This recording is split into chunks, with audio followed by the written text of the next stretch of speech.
अच्छा जी, आगे बढ़ते हैं और अब अपने कोर्स का जो सबसे ज़्यादा इम्पोर्टेंट पार्ट है वो हम स्टार्ट करने वाले हैं, that is oops object oriented programming. अब बात ये है कि अभी तक जितनी चीज़ें मैंने करवाई हैं वो सब लैंग्वेजेस में सेम होती हैं, ऑलमोस्ट सेम होती है। थोड़ा सिंटैक्स का फ़र्क होता है कि आपने इनपुट आउटपुट लेना होता है किसी कमांड से, आपने जो है कंडीशंस बनानी होती हैं, आपने लूप्स बनाने होते हैं। आप चाहे पाइथन करें, चाहे आप सी लैंग्वेज कर रहे हो, चाहे आप जावा कर रहे हो, सब जगह आपको वो चीज़ें काम आएंगी। मतलब वो प्रोग्रामिंग के वो जनरल कॉन्सेप्ट्स थे जो आप किसी भी लैंग्वेज को अगर सीख के आए हैं तो वो तो वहाँ सेम होंगे, और अगर आपने ये सीख लिया तो आपको सारे लैंग्वेजेस में समझ आ गए।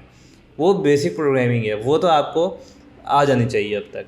अब आती है असल चीज़, जो रियल डील है वो है ऑब्जेक्ट ओरिएंटेड प्रोग्रामिंग। और सी प्लस प्लस को बनाया ही इसीलिए गया था कि जो सी लैंग्वेज थी पहली लैंग्वेज, इससे उसमें ये ऑब्जेक्ट्स और क्लासेस वाला ऐसा कोई फीचर नहीं था।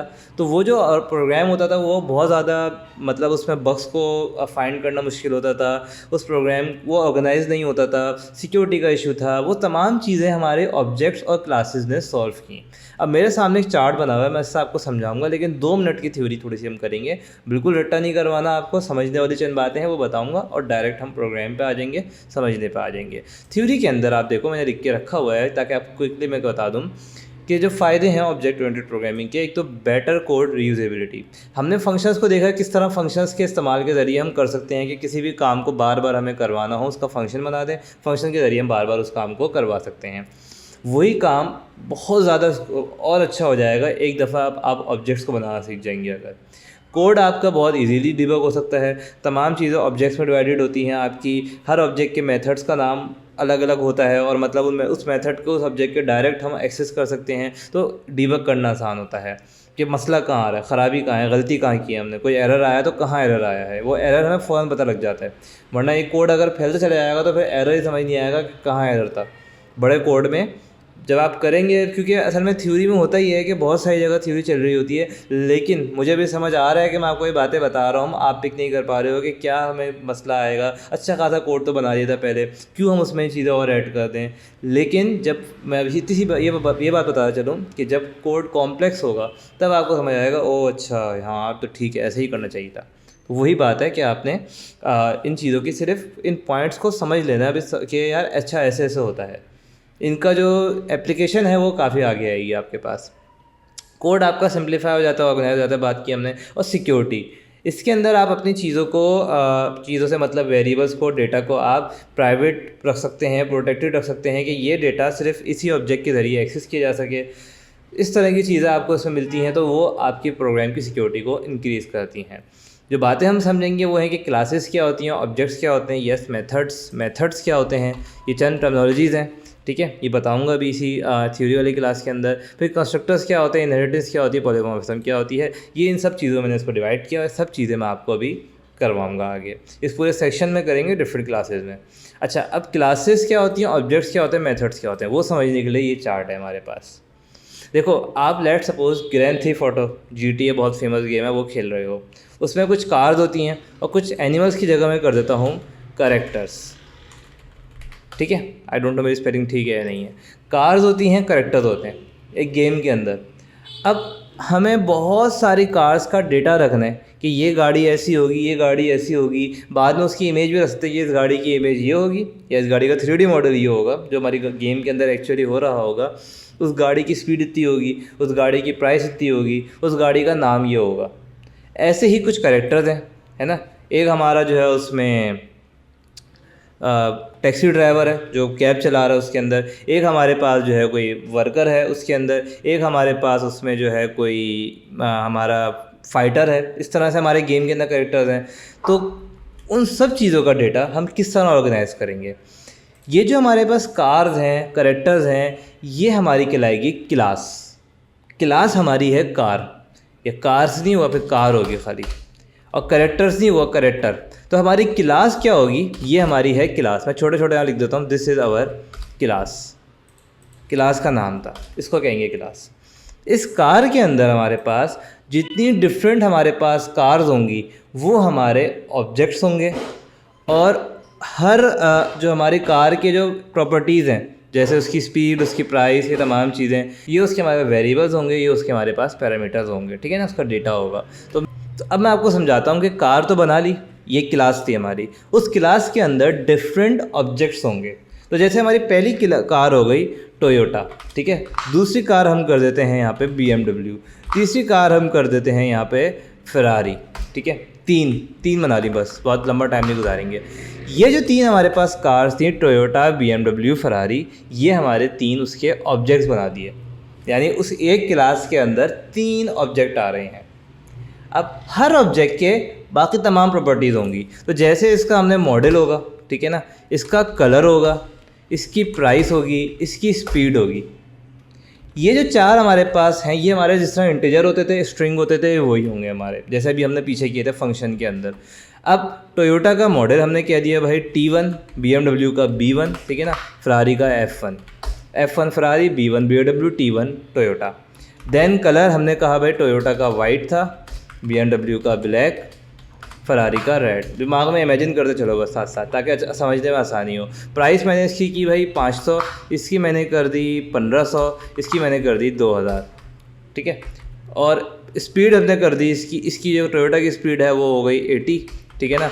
BMW की स्पीड हमने कर दी 90, फरारी की स्पीड कर दी 130।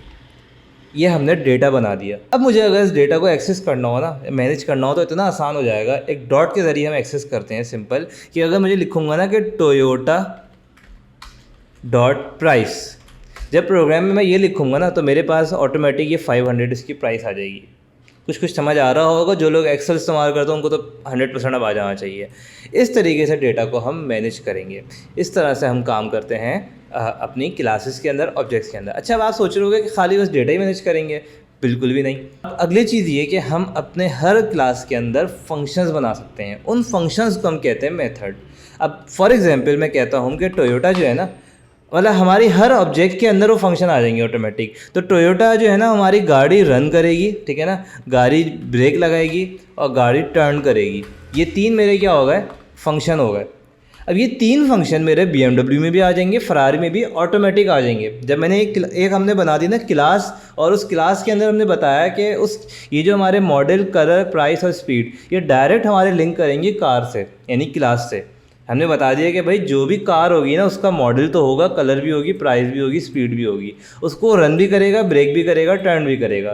जब ये सारी प्रॉपर्टीज़ हमने क्लास को दे दी ना, तो जैसे ही मैंने टोयोटा के नाम से ऑब्जेक्ट बनाया, उसकी मॉडल, कलर, प्राइस हम खुद ही उसका वेरिएबल बन जाएगा, वो रन भी करेगा, ब्रेक भी करेगी, टर्न भी करेगी, सारे मेथड ही बन जाएंगे। इन सबको हम कहते हैं मेथड्स। तो ये हमारे पास हो गए मेथड्स, ठीक है। इस तस्वीर को सेव कर लो, ये बाद में आपके बहुत काम आएगी समझने में कि मेथड क्या होते थे, ऑब्जेक्ट्स क्या होती थी। ज़रा मैं इनको थोड़ा सा ना ऐसे कर दूं कि आपको देखने में भी आसानी हो। अब देखो, ये मेरी ऑब्जेक्ट्स हैं, टोयोटा, BMW, फरारी। जो रन करेगी कार, ब्रेक करेगी या टर्न करेगी, वो मेरे मेथड्स हैं। और ये जो है ना, सारा मेरा इसका डेटा है। अच्छा, अब मैं आपको एक और चीज़ बताता हूँ कि लेट सपोज़ मैं ये चाह रहा हूँ कि इसमें से कुछ डेटा प्राइवेट रहे, सिक्योर रहे, कुछ पब्लिक है, उसको कोई भी छेड़ ले। तो जैसे गाड़ी का मॉडल है ना, कलर है, ये पब्लिक है, इसको हम क्या भाई कोई भी देख सकता है। भाई गाड़ी BMW का कलर ब्लैक है, BMW का मॉडल B1 है। जो भी गेम खेल रहा है बंदा, वो मतलब थोड़ा सा उसकी अपने जाए ना नोटपैड फाइल के अंदर, तो वो उस पर जाके देख सकता है और चेंज कर सकता है गाड़ी का कलर। वो एडिटिंग हो जाएगी, गेम हैक हो जाएगा आराम से। लेकिन मैं चाह रहा हूँ कि प्राइस और स्पीड थोड़ी ज़्यादा सिक्योर रहे। उसके लिए मैं क्या कर सकता हूँ, इसको मैं प्राइवेट कर दूँ, हम डेटा को प्राइवेट कर सकते हैं। उससे होगा क्या कि ये जो स्पीड है ना, ये सिर्फ रन, ब्रेक और टर्न करते हुए तो यूज़ होगी, क्योंकि वो BMW के अपने फंक्शन था। BMW के सिर्फ अपने फंक्शन में यूज़ होगी, कोई और उसको यूज़ नहीं कर सकता। मेन के अंदर कोई उसकी प्राइस को चेंज नहीं कर सकता, मेन के अंदर कोई इसकी स्पीड को चेंज नहीं कर सकता। And that is how we can make our data more secure in using object oriented programming. तो हम ऊप्स के अंदर ये तमाम चीज़ें देखेंगे और अभी मैं आपको दिखाऊंगा भी आगे। अब ऐसे ही हम क्या कर सकते हैं, डिफरेंट कैरेक्टर्स बना सकते हैं। जैसे हमने कहा भाई हमारे पास 3 कैरेक्टर हैं, अली, हारिस। अब इन तीनों कैरेक्टर्स का रोल हो सकता है, ठीक है ना। ये तीनों कैरेक्टर्स का नेम तो हो गया हमारा, अली, ऑलरेडी अली, हारिस, हसन। इन तीनों कैरेक्टर्स की एज हो सकती है, ठीक है ना।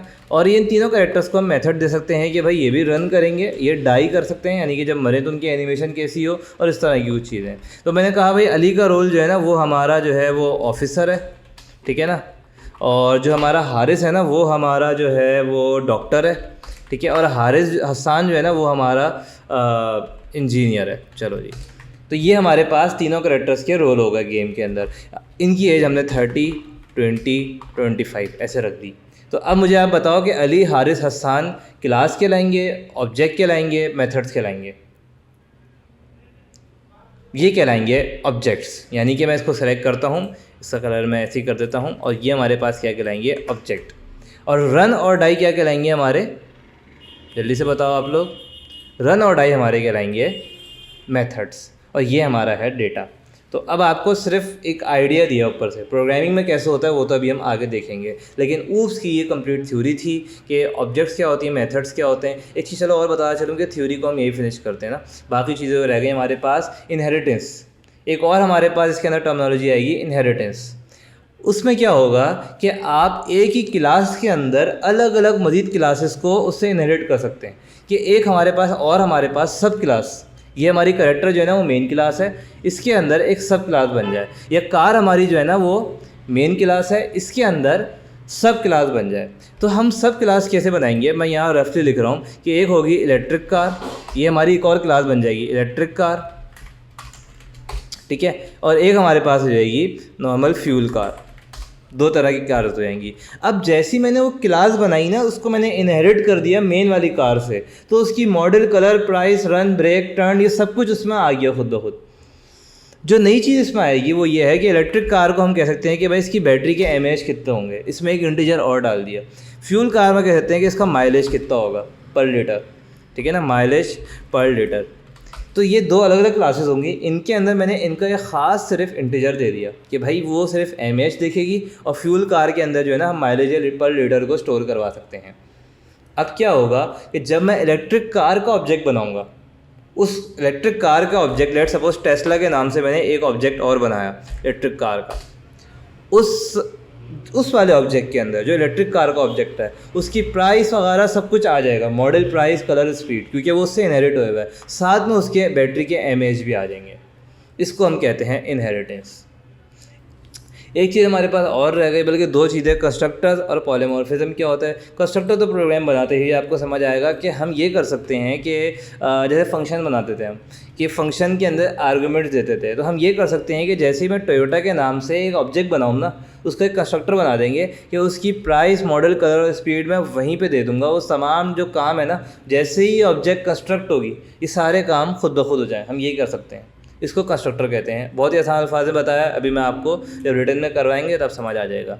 ऐसे ही पॉलीमॉर्फिज्म जब करेंगे तभी समझ आएगी कि मैं चाह रहा हूँ कि जो रन है, रन का जो फंक्शन है वो BMW में अलग काम करे, फरारी में अलग काम करे, और टोयोटा में अलग काम करे, कुछ और अलग अलग उसके अंदर फीचर दूँ।